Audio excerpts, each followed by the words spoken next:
Ribuan calon penumpang KRL kemarin siang menumpuk di selasar stasiun Cilebut, Kabupaten Bogor setelah layanan KRL lumpuh dampak pemadaman listrik se-Jabodetabek.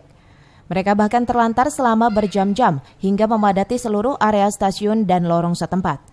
Akibatnya sebagian penumpang terpaksa kembali pulang dan beralih transportasi lain, sebagian lainnya memilih menunggu listrik menyala.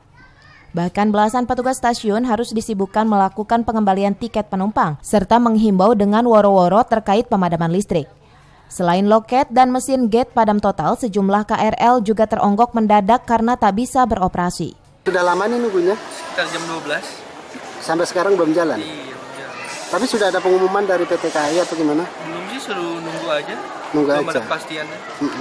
Enggak, ini kenapa sih ini macet ini? Kurang tahu, katanya sih seluruhnya ya, Jawa, Bali, Jabodetabek. Listriknya mati ya? Iya, listriknya down. Terus sejauh ini masih setia menunggu aja atau gimana? Nunggu aja.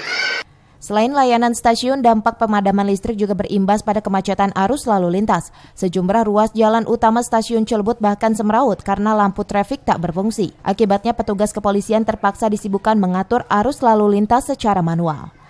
Dari Sukaraja, Kabupaten Bogor, Suhanda Abrizi melaporkan.